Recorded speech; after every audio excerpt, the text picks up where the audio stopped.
আমি সৰু থাকোঁতে প্ৰত্যেকেই কেতিয়াবা নহয় কেতিয়াবা কাৰোবাৰ আগত টপৰাই উত্তৰ দি পাইছোঁ যে ডাঙৰ হ'লে কি হ'ম।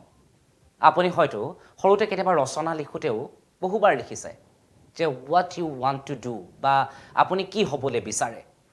আমাৰ জীৱনৰ লক্ষ্য কি আছিল সেইবোৰ এবাৰ মনত পেলাওকচোন। আপুনি ৱান্ট টু বিৰ পৰা আই এমলৈ এই দীঘলীয়া যাত্ৰাটোত আপুনি সৰুতে বাৰু যি হ'বলৈ বিচাৰিছিলে সেইটোৱে আজি হ'বলৈ পাৰিছেনে? আপুনি সৰুতে যদি কৈছিলে যে আপুনি ডক্টৰ হ'ব, ইঞ্জিনিয়াৰ হ'ব, শিক্ষক হ'ব আৰু যদি আজি আপুনি সেই একেটা পজিশ্যনত আছে তেতিয়াহ'লে হয়তো আপুনি বহুত সুখী মানুহ। কিন্তু যিসকলে সেই একেটা পজিশ্যন পোৱা নাই তেওঁলোক বাৰু দুখী নেকি? তেওঁলোকে বাৰু দুখ পাইছে নেকি? কোনোজনে গায়ক হ'ব বিচাৰি যদি গায়ক হ'ব নোৱাৰি চৰকাৰী অফিচ এটাত চাকৰি কৰি আছে। কোনোজনে আকৌ যদি কোনোবা এটা অন্য প্ৰশাসনিক বিষয়া হ'ব বিচাৰিছিল কিন্তু তেওঁ অন্য এটা কাৰ্যালয়ত কাম কৰি থাকিবলগীয়া হৈছে, তেতিয়া তেওঁ বাৰু দুখী নেকি? আজি এই সুখ দুখৰ কথাবোৰ আলোচনা নকৰোঁ, কিন্তু কথাটো হৈছে যে ৱান্ট টু বিৰ পৰা আই এমলৈ এই দীঘলীয়া যাত্ৰাত আমি বহু ধৰণৰ কাম কৰিছোঁ আৰু বহু ধৰণৰ কাম কৰাৰ বাবে আজি আমি বৰ্তমানৰ ঠাইখিনি পাইছোঁ। আপুনি আজি যিটো পজিশ্যনত আছে এই পজিশ্যনৰ বাবে আপুনি যোগ্যভাৱে আপুনি সেই পজিশ্যনটো পাইছে। সদায় মনত ৰাখিব, যোগ্যতাতকৈ বেছি আৰু সময়তকৈ আগত একো বস্তু বা একোৱেই লাভ কৰিব পৰা নাযায়। আপুনি আজি যি পজিশ্যনত আছে তাৰ বাবে আপুনি যোগ্য।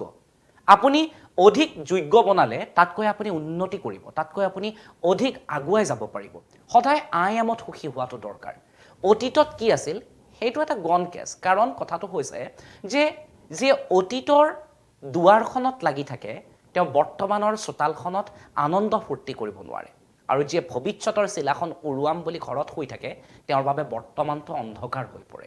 গতিকে সদায় আই এমত সুখী হোৱাটো দৰকাৰ। সদায় মনত ৰাখিব, আপুনি আজি যি পজিশ্যনত আছে সেই পজিশ্যন পাবৰ বাবে হাজাৰজনে কিন্তু অপেক্ষা কৰি আছে, হাজাৰজনে চেষ্টা কৰি আছে। আজি আপুনি য'ত আছে তাতেই যদি আপুনি নিজকে বিকশিত কৰিব পাৰে তেতিয়াহ'লে দেখিব আপুনিও পৃথিৱীৰ আটাইতকৈ সুখী মানুহজনলৈ ৰূপান্তৰিত হৈছে। গতিকে ৱান্ট টু বিৰ পৰা আই এম হোৱালে এই যাত্ৰাটোত আপুনি সুখী হ'বলৈ শিকক। পৃথিৱীত এটাই বস্তু আছে যিটো বস্তু আপোনাক কোনেও কৰি দিব নোৱাৰে। আপোনাক আনে ধন দিব পাৰে, আপোনাক আনে সকলো দিব পাৰে, এটা বস্তুৱে দিব নোৱাৰে, সেইটো হৈছে সময় আৰু সুখ। গতিকে সময় আৰু সুখ সম্পূৰ্ণৰূপে নিজৰ। আপুনি যদি নিজৰ সময়কণত নিজে সুখী হ'ব পাৰে পৃথিৱীত কোনো শক্তি নাই আপোনাক দুখী কৰিব পৰা। গতিকে I am what I am সেই শব্দটোৰ মাজত জীয়াবলৈ শিকক